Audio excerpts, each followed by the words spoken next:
வாழ்க வளமுடன். ஓம் நமச்சிவாய. அனைத்து தமிழ் உள்ளங்களுக்கும் வணக்கம். ஜோதிட சாஸ்திரம் 27 நட்சத்திரங்களையும் 12 ராசிகளையும் நவ கிரகங்களையும் அடிப்படையாக கொண்டுதான் இயங்கி வருகின்றன. இதில் நவக்கிரகங்கள் ஒவ்வொன்றும் ஒவ்வொரு விதமான குணநலன்கள் கொண்டவை. நவ கிரகங்களில் குருவை அடுத்து இரண்டாவது சுப கிரகமாக திகழ்பவர் சுக்கிரன். தனகாரகன் குரு பகவான் பணத்தை தருகிறார் என்றால் அந்த பணத்தை சந்தோஷமான வழிகளில் செலவு செய்ய வைப்பவர் சுக்கிரன். ஒருவர் பணத்தை பற்றி கவலைப்படாமல் செலவு செய்கிறார் என்றால் அவர் சுக்கிரனின் ஆதிக்கத்தில் பிறந்தவர் என்பதை அவரின் ஜாதகத்தை பார்க்காமலே அறிந்து கொள்ளலாம். சுக்கிர பகவான் கலைகளுக்கு அதிபதி என்பதால் எழுத்து, இசை, பாடல், நடனம், நாடகம், பாட்டு, சினிமா ஆகியவற்றில் புகழ் பெற ஜாதகத்தில் சுக்கிரன் நல்ல நிலையில் இருக்க வேண்டும் என்பது அவசியம்.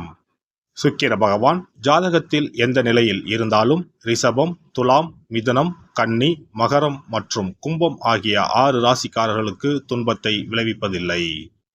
ரிஷபத்திலும் துலாம் ராசியிலும் ஆட்சி பெறும் சுக்கிர பகவான் தனது எதிரியான குருவின் வீடான மீனத்தில் உச்சமடைகிறார். தனது நண்பனான புதனின் வீடான கன்னியில் நீசமடைகிறார். ஜாதகத்தில் சுக்கிரன் வலுவிழந்தால் அவரின் திருமண வாழ்க்கையில் தடைகள் ஏற்படும் வாய்ப்புகள் அதிகம். சுக்கிர பகவான் ஜூலை மாதம் 31ஆம் தேதி சிம்ம ராசிக்கு பயிற்சியாக போகிறார். காதல் கிரகமான சுக்கிர பகவான் நெருப்பு ராசியான சிம்மத்தில் புதனோடு கூட்டணி சேரப்போகிறார். ஜூலை மாதம் 31ஆம் தேதி இந்த சுக்கிர பயிற்சி நடைபெறுகிறது. ஆகஸ்ட் மாதம் 23ஆம் தேதி வரை சிம்மத்தில் சுக்கிர பகவான் சஞ்சரிப்பார். சுக்கிர பகவான் ஜூலை மாதம் இறுதியில் சிம்ம ராசியில் நுழைந்து புதனுடன் இணைய இருப்பதால் லட்சுமி நாராயண ராஜயோகம் உருவாகும். மேலும் ஆகஸ்ட் மாத மத்தியில் சூரியனும் சிம்ம ராசிக்கு வருவதால் சுக்கிராதித்ய ராஜயோகம் உருவாகும். புதன் சுக்கிரனோடு ஆட்சி பெற்ற சூரியனும் இணைவதால் உங்கள் ராசிக்கு என்ன பலன்கள் கிடைக்கப் போகிறது, எதில் எல்லாம் கவனமாக இருக்க வேண்டும் என்று பார்க்கலாம். உங்கள் வாழ்வில் வளமும் நலமும் செல்வ செழிப்பும் பெற்று வாழ்வின் உயரிய நிலையை அடைய எல்லாம் வல்ல எம்பெருமானை வேண்டி விரும்பி கேட்டுக்கொள்கிறேன். ரிஷபராசி அன்பர்களே, உங்களுடைய ராசிக்கு ராசி அதிபதியே 4ஆம் வீட்டில் சென்று அமரப்போகிறார். இது ஒரு அற்புதமான யோகம். நிலம், வீடு தொடர்பாக எந்த காரியத்தை நீங்கள் முன்னெடுத்தாலும் அது வெற்றிகரமாக முடியும். குறிப்பிட்ட சிலருக்கு வங்கி கடன் மூலமாக வீடு கட்டுவது அல்லது நிலம் வாங்குவது நல்லபடியாக முடியும். ஆடம்பரமான புதிய வாகனங்களை வாங்கி மகிழ்வீர்கள். வருங்காலத்தில் நடக்கவிருக்கும் ஒரு முக்கியமான நிகழ்வு குறித்து தற்போது திட்டமிடல் நடைபெறும்.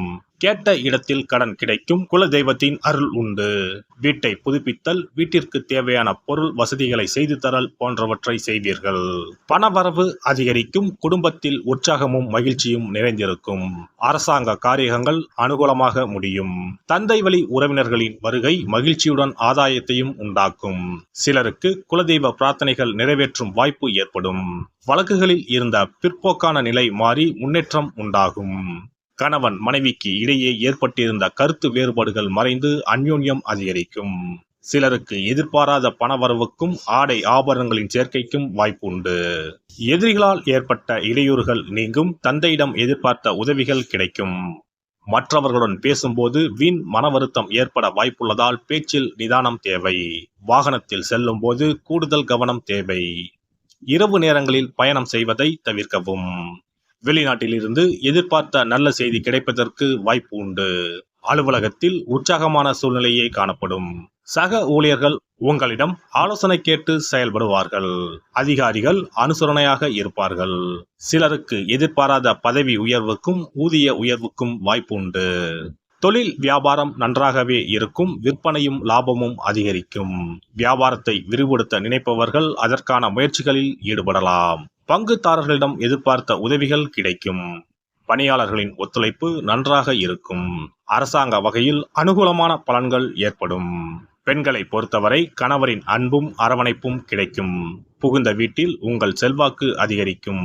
அலுவலகம் செல்லும் பெண்களுக்கு பணிச்சுமை குறைவதால் உற்சாகமாக இருப்பீர்கள். எதிர்பார்த்த சலுகைகள் கிடைக்கக்கூடும். சுக்கிர பகவானின் அருளை பெற கும்பகோணம் அருகே இருக்கும் சுக்கிரனுக்கு உரிய ஸ்தலமான கஞ்சனூர் சென்று வழிபட்டால் சிறப்பான பலன்களை பெறலாம். சென்னையில் இருப்பவர்கள் மாங்காட்டில் இருக்கும் வெள்ளீஸ்வரர் கோவிலுக்கோ மயிலாப்பூரில் இருக்கும் வெள்ளீஸ்வரர் கோவிலுக்கோ சென்று வழிபட்டால் சிறப்பான பலன்களை பெறலாம். இனி சுக்கிர பகவானின் அருளை முழுமையாக பெற வெள்ளிக்கிழமையில் செய்ய வேண்டிய வழிபாடு என்ன என்பதனை பற்றி காண்போம்.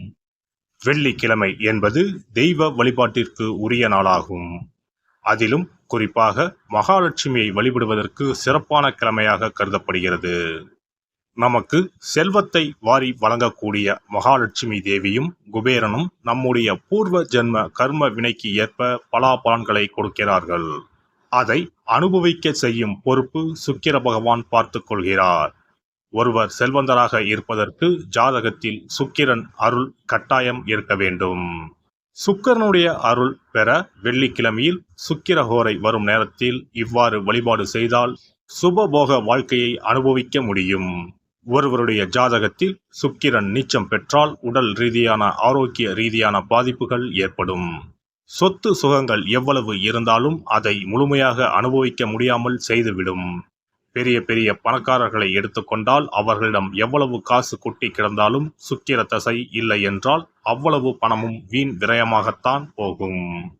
குறிப்பாக மருத்துவ செலவுகள் செய்தே சொத்துக்கள் அழியும் நிலை வரும். இதற்கு சுக்கிர பகவானுடைய வழிபாடு நல்ல ஒரு பலனை கொடுக்கும். சுக்கிர பகவானுக்கு வெள்ளிக்கிழமை என்பது உரிய தினமாகும்.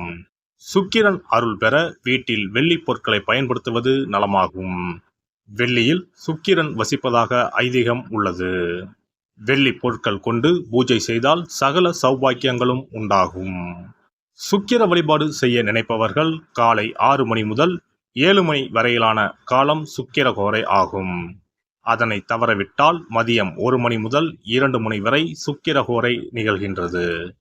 அதையும் தவறவிட்டால் இரவு 8 மணி முதல் 9 மணி வரையிலான சுக்கிரஹோரை நேரத்தில் வழிபாடுகள் செய்து பயன்பெறலாம். இவற்றில் காலை 6 மணி முதல் 7 மணி வரையிலான முதல் சுக்கிரஹோரையில் சுக்கிர வழிபாடு செய்வது சிறப்பான பலன்களை கொடுக்கும். காலை முதல் மாலை வரை உபவாசம் இருந்து சுக்கிர பகவானுக்கு உரிய காயத்ரி மந்திரத்தை உச்சரித்து கல்கண்டு சேர்த்த சர்க்கரை பொங்கலை நைவேத்தியம் படைத்து வெள்ளை நிற பூக்களால் அர்ச்சனை செய்ய வேண்டும். சுக்கிர தசை நடப்பவர்களும் சுக்கிரன் நீச்சம் பெற்ற ஜாதகக்காரர்களும் இந்த வழிபாடு செய்வது சிறப்பான பலன்களை கொடுக்கும். சுக்கிர தசை நடக்கும் பொழுது சுக்கிர வழிபாடு செய்து வர வருமானத்தை சுகமான வாழ்க்கை வாழ்வதற்கு உரிய வகையில் பயணிக்க செய்யும்.